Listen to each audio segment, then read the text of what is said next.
1절부터 6절 다 읽으시고요. 오늘은 6절 말씀을 설교합니다. 자, 번갈아 하면서 교독할까요? 제가 먼저 읽겠습니다. 여호와는 나의 목자시니 내게 부족함이 없으리로다.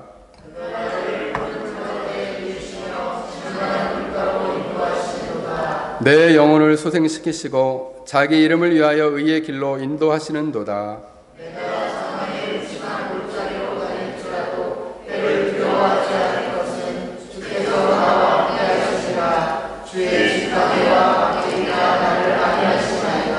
주께서 내 원수의 목전에서 내게 상을 차려주시고 기름을 내 머리에 부으셨으니 내 잔이 넘치나이다.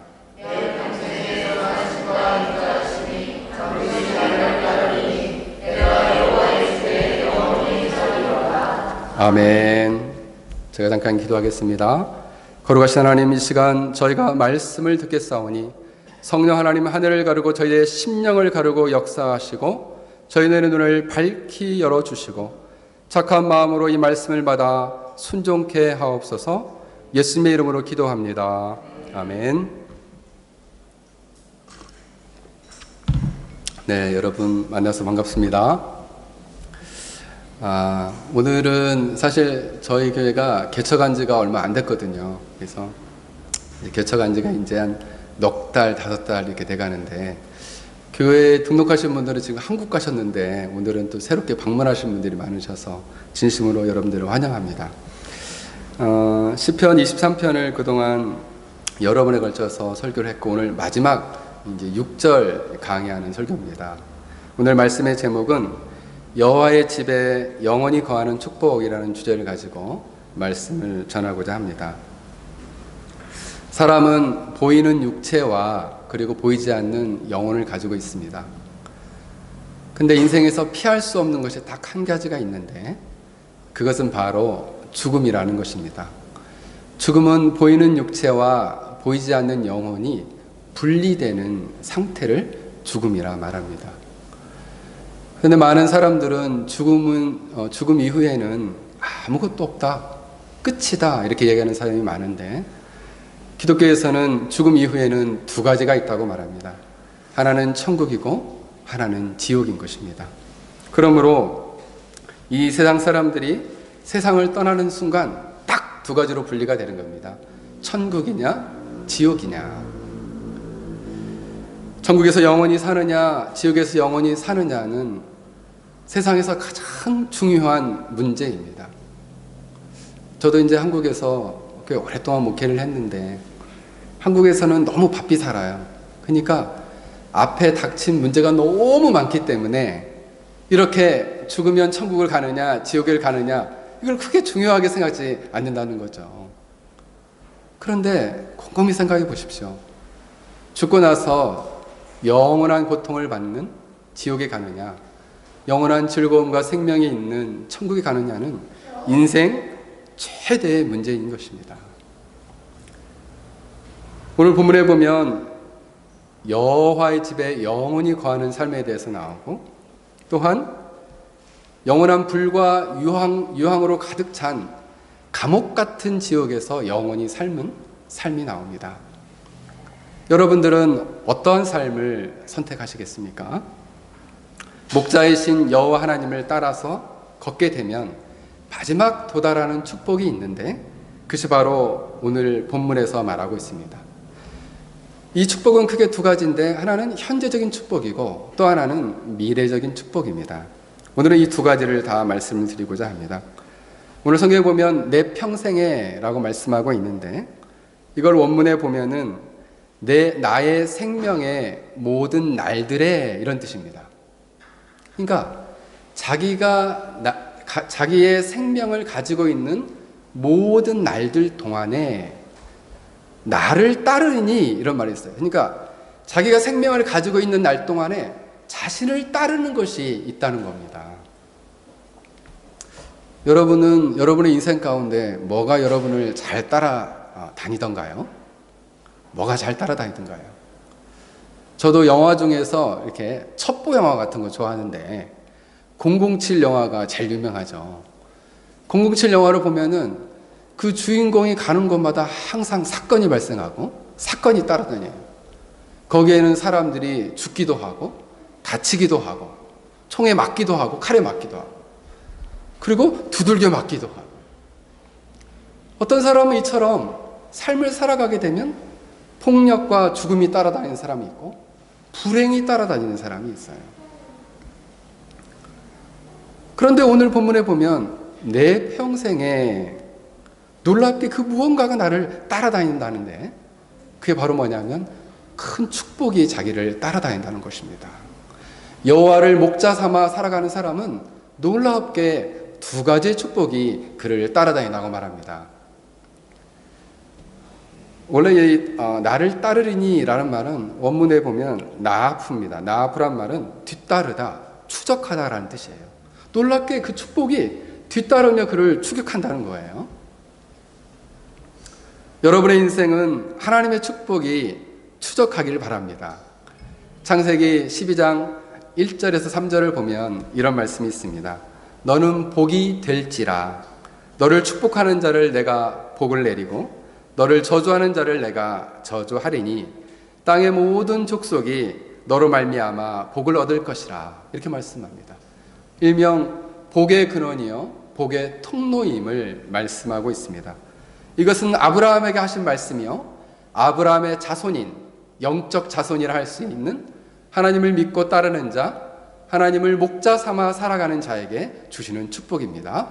여러분이 그런 축복을 누리시기를 주의 이름으로 간절히 축원합니다.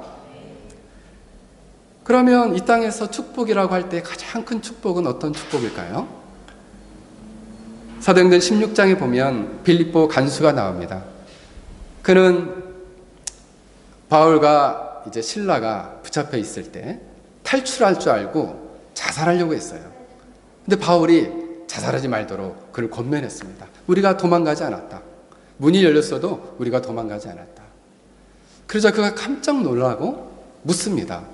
내가 어떻게 하여야 구원을 얻겠습니까? 너가 바로 주 예수 그리스도를 믿어라. 그리하면 너와 내 집이 구원을 얻으리라. 이 말씀을 듣자마자 그가 믿었어요. 믿고 놀랍게 자기 가족들에게 인도를 합니다. 그날 밤에 가족들이 복음을 듣고 모두 세례를 받고 예수님을 영접했어요. 그 마지막 장면에는 놀랍게 믿음으로 크게 기쁨이 가득하다 이렇게 나옵니다. 여러분, 저는 여러분들이 하나님의 축복의 통로요, 구원의 통로요, 수많은 영혼들의 생명의 통로가 되시기를 주의 이름으로 간절히 축원합니다. 그런데 구체적으로 여기서 우리에게 주시는 축복은 바로 여호와의 선하심이 여러분을 반드시 기필코 따를 것이다 라고 말씀하고 있습니다. 선하다는 말은 히브리 말로 토브라는 말인데 이 말은 좋다, 아름답다, 친절하고 부유하고 풍성하다라는 것입니다. 이처럼 하나님 아버지를 자신의 인생의 목자로 따르는 사람은 사망의 길을 걸어갈 때에도 그를 보호하시고 함께하시고 지키시고 그리고 인도하시고 그리고 그가 그를 목자로 따를 때에 그를 누일 만한 푸른 초장으로 인도하시고 그리고 쉴 만한 물가로 그를 인도하신다는 것입니다. 모든 악한 원수의 목전에서 상을 차려주셔서 그의 육체를 회복시켜 주시고 그리고 성령의 기름 부음을 통해서 영혼을 충만케 그의 영혼을 축복해 주신다는 것이에요. 그런데 여기서 바로 이 선하시다는 말은 원래 창세기 1장에 창조 후에 나타난 모습이에요. 하나님이 이 땅에 온 만물을 창조하시고 그를 보시기에 좋았더라, 보시기에 선하였다라고 말씀하고 있습니다. 이것은 뭐냐 하면 하나님의 목적과 계획대로 온 땅의 만물들이 창조된 모습을 보고 기뻐하셨다는 것입니다. 마찬가지로 이 땅에는 많은 것들의 목적이 없는 것이 없어요. 이 컵은 물을 담는 것이 목적이고 이 종은 이렇게 땡 하고 소리를 내는 것이 목적입니다. 마찬가지로 세상의 모든 만물이 목적이 있듯이 만물의 주인이라 할 수 있는 인간, 바로 우리 각자의 사람도 하나님이 우리를 창조하신 목적이 있다는 것입니다.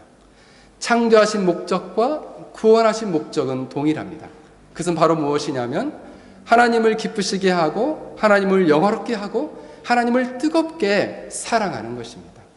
하나님을 사랑하는 자가 바로 하나님이 보실 때 바로 착하고 선한 상태요, 하나님이 기뻐하시는 선한 목적을 따라 살아가는 삶입니다. 하나님 놀랍게 이렇게 말씀하시는 거죠. 바로 이처럼 하나님의 선하신 목적을 따라 살아가는 자를 내가 정녕 따를 것이다. 무엇으로? 선한 축복으로 그를 따르겠다 말씀하십니다. 로마서 8장에 보면 사도 바울은 이렇게 말씀합니다. 하나님을 사랑하는 자, 그 뜻대로 부르심을 입은 자들은 모든 것이 합력하여 선을 이룬다. 하나님을 사랑하는 자는 힘을 합하는데 바로 무엇을 위해서? 하나님이 목적하신 그 뜻과 계획을 이루는 선을 위해서 힘을 합치고 노력한다는 것이에요. 이 페낭 땅에도 많은 주의 종들이 있습니다. 그의 종들을 바로 저희 교회는 돕고 그리고 합력하는 데 목적을 가지고 이 교회를 세웠습니다. 바로 하나님의 선한 목적을 향해서 마음을 합력하고 힘을 합력하는 것이죠. 그러므로 우리의 생명과 인생도 하나님께서 목적하신 바가 계시고 그리고 뜻이 계십니다. 그 계획을 두시고 우리를 하나님께서 때로는 뒤에서 밀어주시기도 하시고 하나님이 때로는 우리를 이끌어 가기도 하십니다.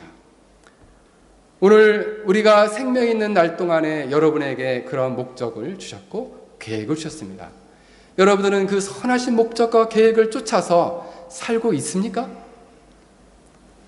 만약 여러분들이 그 목적을 위해서 살아간다면 하나님은 여러분의 생명이 있는 날 동안에 그의 선하신 축복으로 여러분과 함께 하실 것입니다. 그런데 우리는 하나님의 계획을 따라가기보다는 우리의 계획대로 살 때가 많이 있습니다. 어떤 사람이 차를 타고 가다가 갑자기 차가 섰어요. 그리고 차가 서서 그 옆으로 보니까 넓은 황량한 광야밖에 없고 다니는 차도 많이 없어요. 그래서 그 옆에 탔던 아내가 한참 서서 기다리다가 남편한테 물었습니다. 무슨 계획이 있어요? 걱정 마라, 나는 계획이 있어. 그 계획은 무엇이냐면 고장났을 때 오래 서서 기다리는 계획이었습니다. 그래서 3시간, 4시간 동안 서서 기다렸어요. 아내가 너무 화가 났어요. 그래서 아내가 이야기했습니다. 나는 당신의 계획을 믿을 수가 없어요. 이 황량한 길로 오는 것도 당신의 계획이었잖아요. 라고 이야기했습니다. 사람의 계획은 그렇습니다. 늘 계획한 대로 우리가 인생을 살기가 쉽지 않거든요. 저희 가정도 지금 이제 여기에서 이제 은퇴 비자를 준비하고 있는데 그 비자 때문에 잠깐 비자 여행을 태국에 갔다 오려고 이제 간 적이 있습니다. 그런데 티켓을 미리 예매를 했는데 공항에 가서 아무리 티켓을 뽑으려고 해도 자동기기에서 나오지가 않는 거예요. 그래서 프론트에 가서 물어보니까 제가 월요일날 가는 거를 끊어야 되는데 일요일날 주일날 밤에 가는 걸 끊은 거예요. 그래가지고 저희 아내가 막 되게 화가 났죠. 계획을 했는데 저도 제가 너무 황당했어요. 야, 나는 어쩜 이렇게 사람이 구멍이 크냐 이렇게 생각을 했습니다. 저가 자신을 봐도 제가 막 엄청 놀랐습니다. 제가 이렇게 실수를 잘 안 하는데 그런 큰 실수를 너무 해가지고. 이처럼 우리는 계획을 하지만 계획대로 살지 못할 때가 많이 있다는 거예요. 그러나 우리의 계획과는 달리 하나님의 계획은, 그 선하신 계획은 결코 실패하지 않습니다. 하나님은 여러분과 여러분의 가정, 또 여러분의 아이들에게 선하시고 놀라운 계획을 준비하고 계시다는 것입니다. 만약 여러분이 선하신 목자이신 여호와 하나님을 따라 그 계획에 순종하며 살아가기만 한다면 하나님은 그의 선하신 축복으로 일생토록 여러분이 생명 있는 날 동안에 항상 함께 하시고 그리고 여러분을 축복해 주실 것입니다. 여러분의 그런 인생의 계획과 그 선하신 목적을 따라 살 수 있기를 주의 이름으로 간절히 축복합니다. 두 번째는 우리의 모든 생명이 있는 날 동안에 여호와의 인자하심이 반드시 따르겠다라고 말씀하고 있습니다. 이 인자하심은 바로 헤세드의 사랑입니다.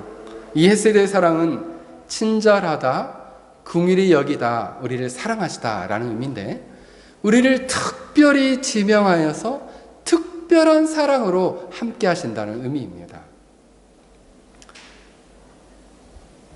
하나님 우리를 특별히 사랑하시는데, 사실 우리 자신을 돌아보면 하나님의 특별한 사랑을 받기에 좀 부적합한 면들을 가끔씩 발견하게 됩니다.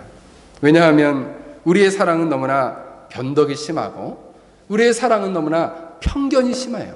그래서 좋아하는 것만 좋아해요. 그리고 우리의 사랑은 매우 제한되어 있어요. 그러니까 사랑이 요만밖에 안 해가지고 사랑하는 아내나 남편이 원하는 만큼 사랑을 주지 못할 때가 있고, 사랑하는 자녀들이 원하는 만큼 주지 못할 때가 있어요. 제가 아는 목사님은 지난번에 한번 뵀는데, 항상 아이들이 이 목사님한테 목사님이 이제 아이들에게 선물을 준답니다. 그러면은 아이들이 그냥 선물을 줄 때 너무 기뻐한대요. 근데 항상 그 마음 가운데 이런 마음이 있답니다. 나는 지금 너에게 요만한 선물을 주지만 내 마음에는 그 사랑보다도 훨씬 큰 사랑이 있단다. 이렇게 늘 이야기한다는 거예요. 그래서 제가 그 목사님이 새롭게 보이더라고요. 그 마음에는 그 선물보다 더 큰 사랑이 있다는 거예요. 하나님의 사랑이 마치 그와 같습니다. 우리가 하나님의 선하신 계획을 따라 살아가기만 하면 하나님은 보다 특별한 사랑으로 그와 늘 함께 하시고 그를 추적하듯이 그 사랑으로 함께 하시겠다고 말씀하고 있습니다.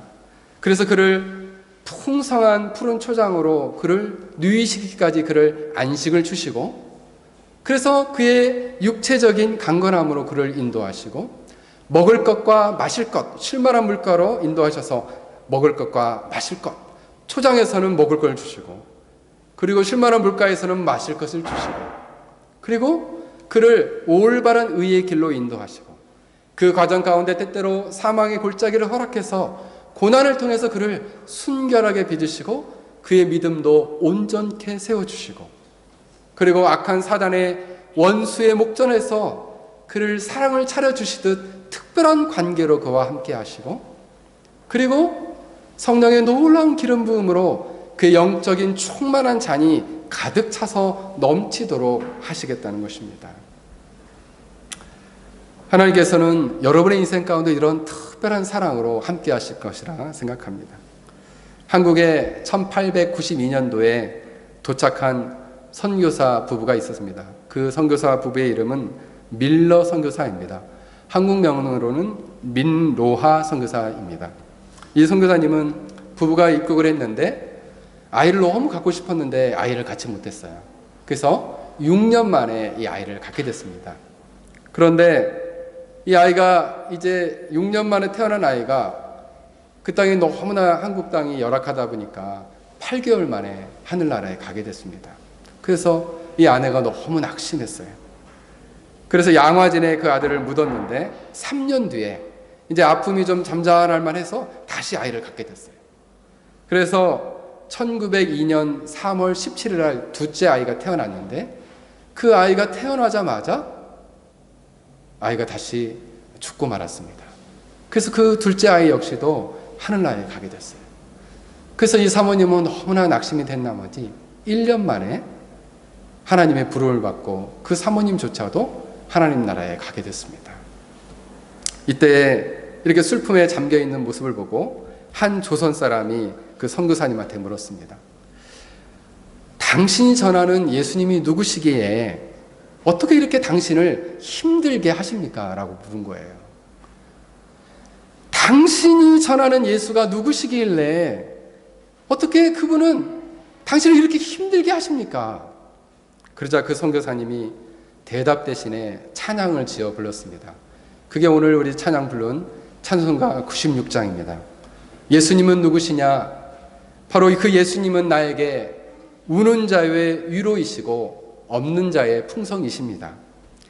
예수님은 누구시냐면 천한 자의 높음이시고 잡힘 자의 노임이십니다.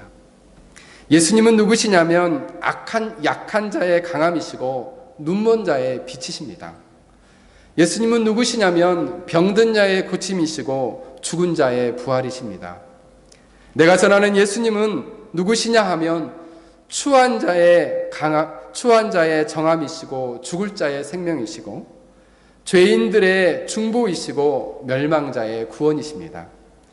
예수님은 누구시냐 하면 바로 온 교회의 머리이시고 온 세상의 구주이시고 모든 왕의 왕이시고 심판하실 주님 되십니다.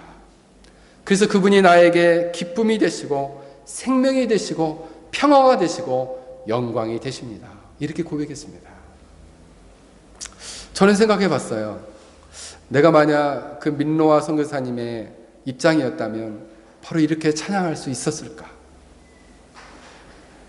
그래서 저는 생각해 보니까 그 민노아 선교사님은 하나님이 특별한 사랑, 그 헤세드의 특별한 사랑으로 그의 인생 가운데 함께하고 계시다는 생각이 들었어요. 그렇지 않다면 어떻게 그가 우는 자의 위로요, 없는 자의 풍성이라 그가 대답할 수 있었을까요? 그분은 그 후에도 30년 넘게 이제 충북지방의 최초의 선교사고 수많은 이제 학교를 세우고 또 찬양의 시를 작성해서 찬송가를 불렀습니다. 우리의 인생의 눈으로 보면, 인간적인 눈으로 보면은 고난의 연속이고 고통의 연속이었지만 그 인생 가운데는 보다 특별한 하나님의 사랑이 그를 추적하듯이 그를 위로하고 그리고 그의 눈물을 닦아주며 그와 함께 하셨던 것입니다. 이처럼 민노아 선교사님과 함께 했던 하나님의 특별한 헤세드의 사랑이 여러분의 인생 가운데 함께 하기를 바랍니다.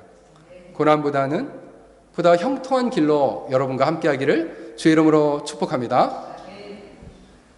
그렇다면 이처럼 하나님의 선하심과 인자하심을 따라 살아가는 자의 최후의 결말은 무엇이 기다리고 있을까요? 오늘 본문에 보면 내가 여호와의 집에 영원히 거하리로다 라고 말씀하고 있습니다.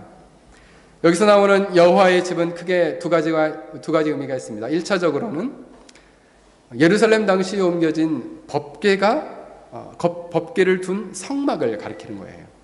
그래서 현재적으로 보다 하나님과 친밀한 교제와 교통을 나눌 수 있는 곳이란 뜻입니다. 그것은 바로 우리가 하나님의 거룩한 백성이 되는 것은 죄의 통치, 사망의 통치, 사단의 통치에서 구원하는 대능력인 바로 복음을 통해서 예수 그리스도 십자가의 죽음과 부활을 통해서 죄와 사망과 사단의 통치로 승리하여 의와 생명과 하나님의 통치로 들어와서 이제는 우리가 하나님의 놀라운 신적 공동체가 되었습니다. 이 신적 공동체가 된 사람은 일생토록 하나님을 자신의 아버지로 섬기고 예수님을 자신의 구원주로 섬기며 하나님과 동행하며 살아가게 되는 것입니다. 그리고 하나님과 친밀한 교통 속에 살아가게 됩니다. 저는 어릴 적에, 정말 어릴 적이에요. 제가 9살 때 제가 저만한 우리 딸들 나이 정도 됐을 때 제가 예수님을 믿었거든요. 그래서 교회를 다니고 예수를 믿는 게 저는 너무 좋았어요. 그래서 그때 가졌던 꿈이 교회 종지기가 돼도 참 좋겠다. 왜냐면 우리 시골교회에 100년이 넘은 교회이기 때문에 큰 종이 있었거든요. 그래서 가끔씩 제가 종을 어릴 적에 이렇게 잡아서 땡땡 한 적도 있었어요. 그래서 교회의 종지기가 되어도 참 좋겠다 이런 생각을 했는데 실제로 그런 종지기의 삶을 살았던 분들이 계십니다. 안동에 가보면 일찍교회라는 곳이 있는데 그 교회에 권정생이라는 한 분이 살았어요. 이분은 원래는 저기 일본에 있는 도쿄에서 태어났는데 부모님들이 너무 어렵게 살았어요. 그래서 한국에 돌아와서 동냥도 하고 국어를 하다가 이제 결핵에도 걸리고 그리고 콩팥도 떼어내고 또 소변 주머니를 평생 옆에 달고 살았습니다. 그런데 너무 병이 들고 아프니까 갈 데가 없으니까 교회에서 그를 걷어줬어요. 그래서 일찍교회 안에서 16년 동안 종을 치면서 종지기로 살았습니다. 그래서 아침 새벽 4시에 한 번 치고 그리고 저녁 8시에 한 번 치고 그리고 여름에는 그러니까 겨울이든 여름이든 그렇게 종을 쳤다는 거예요. 그런데 그는 이렇게 종을 치면서 틈틈이 늘 이렇게 아이들을 위한 초등학교밖에 안 나왔는데 아이들을 위한 동화를 썼는데 그 동화가 엄청나게 한국 아동문학에 큰 획을 그었어요. 그 동화 이름이 강아지 똥이라는 거하고 몽실 언니, 그리고 그 밖에도 쓴 책들이 많아요. 하나님의 눈물, 하나님이 우리 옆집에 살고 있어요. 그 다음에 도토리 예배당 종지기 아저씨, 우리들의 하나님. 이렇게 어릴 적부터 그가 그 마음 가운데 일생토록 동행하며 느꼈던 하나님에 대해서 글로 쓴 거예요. 근데 이게 한국의 아동문학에 큰 영향을 끼칩니다. 그리고 등단도 했어요. 한국의 문학가로 등단을 하게 됐는데, 놀랍게 그가 이렇게 이제 나중에 16년이 지나고 교회에서 종궁 대신에 차인벨로 하는 바람에 이제 종지기를 그만두고 교회 옆에 조그마한 오두막을 짓고 평생 삽니다.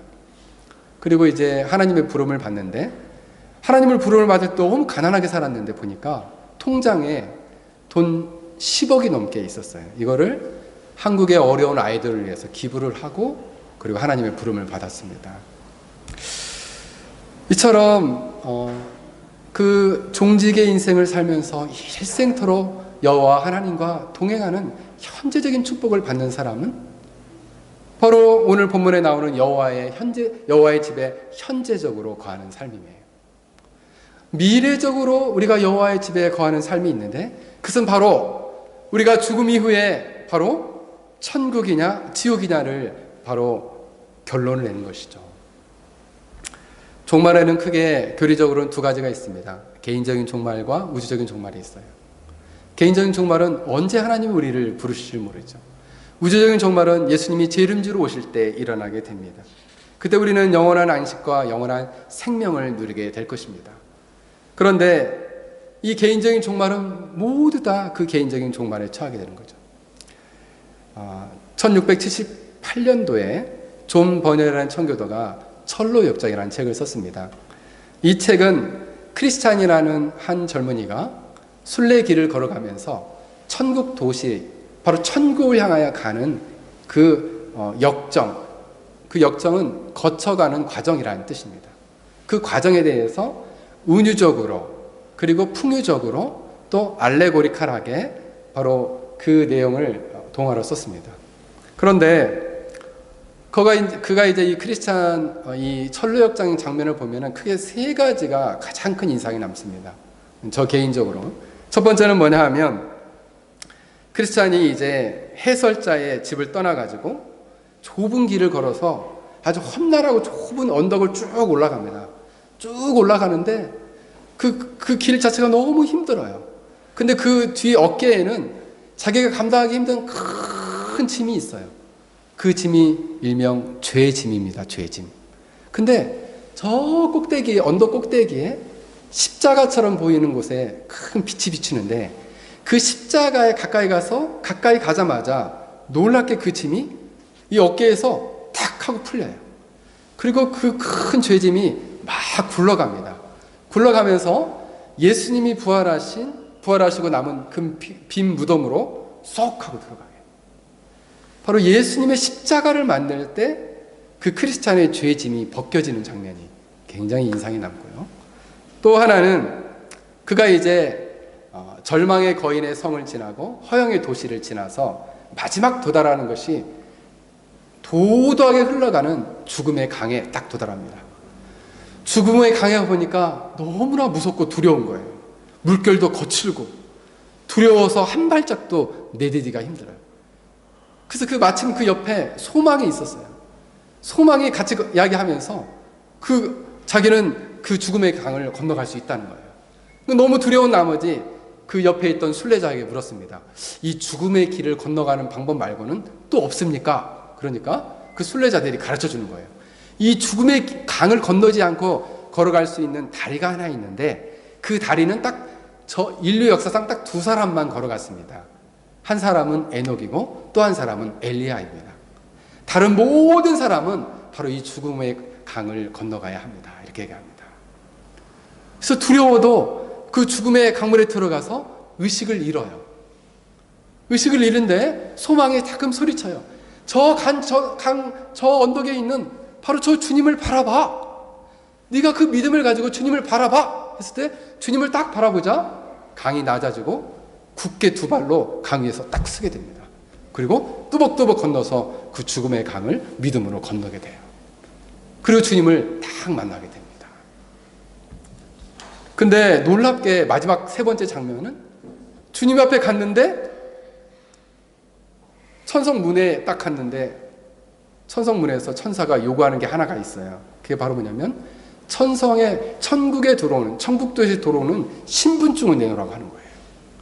근데 이 신분증을 어디서 받냐면 죄짐이 풀리며 십자가에서 주님을 만날 때 그때 신분증 두루마리를 받거든요. 그 신분증을 펴주자 바로 이 크리스찬은 그 문을 통과해서 들어갑니다. 근데 그 크리스찬을 뒤따라왔던 무지는 그 신분증을 내놓으라고 하자 그 신분증을 내놓지 못해요. 그래서 영원한 지옥에 떨어지게 됩니다. 그 신분증은 무엇일까요? 바로 하나님의 창조와 예수 그리스도의 구속과 그리고 우리의 구원의 보증이 되시는 성령의 놀라운 인치심을 받은 구원을 가진 사람만이 가지고 올 수 있는 신분증이라는 것입니다. 바로 천국잔치에는 그리스도를 믿는 믿음으로 구원의 예복을 입을 때에 도달하게 된다는 것이에요. 그런데 여러분, 우리가 놀라운 것은 무엇이냐면 그 천국에 도달하게 됐을 때, 영원한 여호와의 집에 도달하게 됐을 때 어떤 장면이 펼쳐지게 되냐면 딱 보니까 황금길이 쫙 열리고 그리고 그 주위에는 예수님을 비롯해서 수많은 순례자들이 이제 그를 맞이하면서 막 찬양을 부르고 그리고 곳곳에서 천사들이 하나님은 거룩하시다 거룩하시다 외치기 시작합니다. 그리고 그 주위에 있는 많은 사람들이 면류관을 가지고 나오고 종려가지를 흔들면서 기뻐합니다. 기쁘게 그를 맞이하는 장면이 나오게 됩니다. 그게 바로 뭐냐 하면 철로역정에서 나오는 천국 도시예요. 성경에서는 이렇게 나옵니다. 계시록 21장 1절과 2절을 보면 또 내가 새하늘과 새 땅을 보니 처음 하늘과 처음 땅은 없어졌고 바다도 다시 있지 않더라. 또 내가 보니 거룩한 성 새 예루살렘이 하나님께로부터 하늘에서 내려오니 그 준비한 것이 신부가 남편을 위하여 준비한 것 같더라. 이 천국에서는 모든 눈물을 닦아주시고 위로가 있어요. 사망이 없고 생명이 있어요. 애통하는 것이나 곡하는 것이나 바로 기쁨이 있어요. 그리고 아픔이 다시 있지 않다.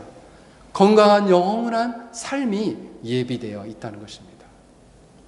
우리가 일생토록 목자 되신 여호와를 따라서 그 선한 계획과 그리고 그 사랑을 덧입어서 사망의 골짜기를 통과하고 수많은 난관을 통과하고 도달하게 되면 바로 영원한 여호와의 집, 하나님의 나라에 도달하게 될 것입니다. 우리가 이 땅에서 믿음으로 살아갈 때 쉽지 않죠. 그러나 우리 사랑하는 여러분, 목자이신 여호와 하나님을 믿음으로 따라서 장차 주님이 부르실 그때에 영원한 여호와의 집에 영원히 거하는 여러분이 되시기를 주의 이름으로 간절히 축원합니다. 우리 한번 같이 기도하겠습니다. 우리 말씀을 생각하면서 우리 다 함께 같이 기도